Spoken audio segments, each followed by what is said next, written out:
تنە و کەمینە پێکهاتەکان لە وڵاتە دەخاتە مەترسیەوە. مژارێکە گرنگە لە عێراقی دناوا چالاکبان و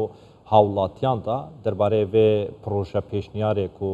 بڕیارە بشینن ناوا پەرلەمانێ و دەنگین پیوز بینن ji بۆ پێدانا ڕێگەزنامەیە بە هاوڵاتیان غەیری عێراقی و بەریان نەها 10 ساڵ بوو نەها بکەنە ساڵێکی ینی کارڤەدان gelek mezin bûyne di nava hawlatiya û cadeya Iraqî da derbarê vê mijarê me mêvaneke heye berêz Mihemed Zeydî çalekvan ku li Bexdayê dê gelme davîte. Berêz Mihemed Zeydî slavtan lê bêt. بۆچوونیەوە سەبارەت بەم پرۆژە پێشنیازە چییە؟ پێتان وانیە هەم لایانی باشی هەیە هەم لایانی خراپیشی هەیە. لایەنە باشەکەی ڕەنگەوە بێت کە ساڵانێکی زۆرە ڕەنگەش هەندێک پەنابەر لە عێراقدان کە بە شێوەیەکی ئاسایی هاتوون ژیانیان لێرە دروست کردووە بەڵام ڕێگەزنامەیان پێ نەدراوە. ئەمان بتوانن ڕێگەزنامە وەربگرن. لایەنە خراپەکە شێوەیە کە چاودێران ئەڵێن ئەمە پرۆژەیەکی هەرێمیە. پێتان وایە چێ لە پشتم پرۆژەیە؟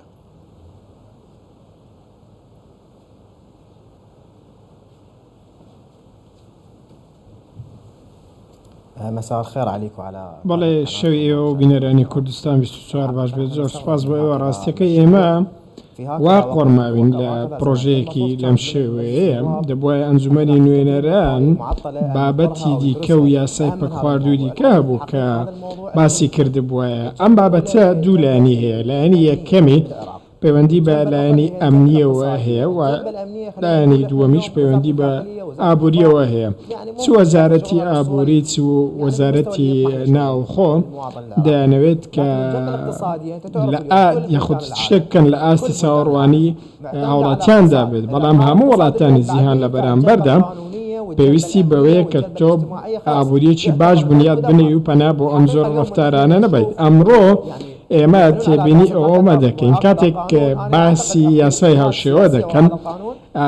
لەوە تێدەگەیت کە ئەمە بابەتێکی سیاسیە و پەیوەندی بە ئابووری و بابەتی هەرێمیەوە نییە. ئەمە لێدانە لە بەرژەوەندی عێراق وێرانکردنی ئابووری هێنانی ئەو هەموو کەسە بیانیە لە دەرەوەی عێراق بۆ نێو عێراق و پێدانی نەوت. ئێمە ئێستا لە قەیراندا قەیرانی نەوت و قەیرانی بازاری هاوتەریب قەیرانی دۆلار ئەم زۆرە پرۆژانە بەڕاستی دیراسە نەکراون لێکۆڵنەوەیان بۆ نەکراوە بە دوواداچوونیان بۆ نەکراوە. ئەمە خەڵکێکمان هەیە 35 ساڵە لە نێو بەغدا و عێراقدا دەژین تاکو ئێستا گەشتنامەیان پێ نەدراوە لە کاتێکدا ئەوان عەرەبن کەسانی بیانیش نین لە وڵاتانی دراوسیاتون بەڵام لە بەرامبەردا گەشتنامە بە کەسێک دەدەن یاخود گەشتنامە بە ئافرەتێک دەدەن دەڵێن ئەمە ئەکتەرە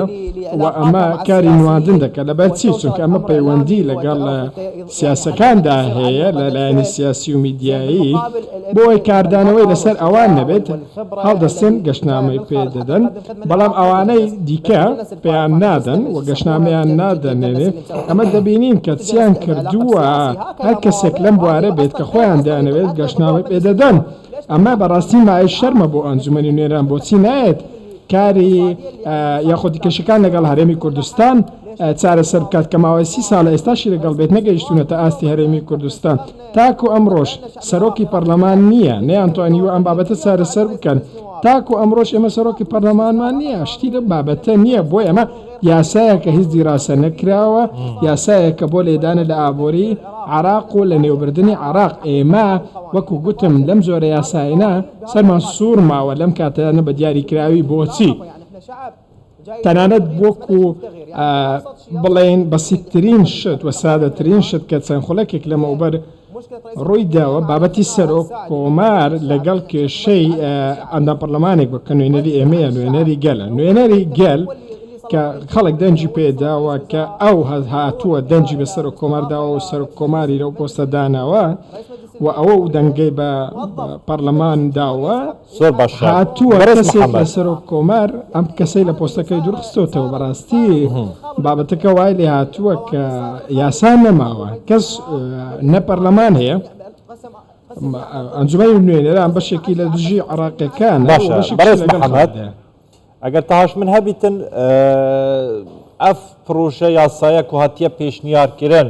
یعنی ئەف ئالیێن کو پشتەوانن ji بۆ vê پرۆژەیە یعنی دخوازن çi armancekê tehqîq bikin di nava Iraqê de me bes tawana serekî çi ye ku tu dibêjî projeke siyasî ye دخوازن چ پروژه‌ای بکن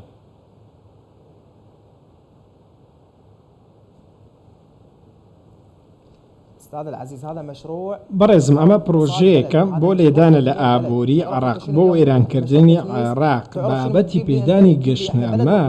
ئەمە وڵاتانی پێشکەوتو سێ بکەن وەکو ئێمارەت وڵاتانی دیکە تا ئێستا باسی یاسایەکی هاوشێوەیان نەکردەوە بۆ ستەنیا لە عراق باسی ئەم شتانە دەکەن و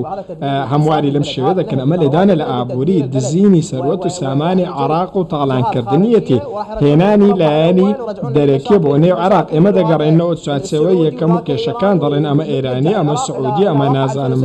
چیە دەماگەڕێنەوە پێش 2006 ئەمە نیازی ئەوانەوە دانەوێ شتێکی لەم زۆرە بکەن وەکو ماوەکانی پێشتر حال ماوەیەک فیلمێکی لەم زۆرەمان بۆ دەردەهێنن و خەڵکەکە بازەکەی دەدات بەڵێ بەڕێز محەممەدی وەکو چالاکوانی مەدەنی یاخود تۆڕەکانی چالاکوانانی مەدەنی ئەتوانن چی بکەن چ فشارێ دروستکەن کە هەوڵ بدەن ئەم پرۆژە پێشنیازە لە پەرلەمان پەسەند نەکرێ یان ئەتوانم بڵم لە عراق نازم گوێ لە چالاکی مەدەنیە گیرێ یان نا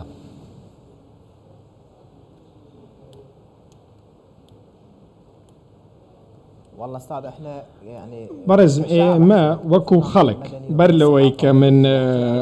چالاکوان بم وەکو هاوڵاتیەکی عراقی قسە بکەم نزیکترین شت لە من وەکو عشیرەتەکەم وەکو خەڵکی خۆم وەکو هاوڵاتیان هەمومان کۆ دەبینەوە و دەرجی ئەم بڕیارە خۆپشاندان دەکەین نەک تەنیا ئێمە خەڵکی عشیرەت و نازانم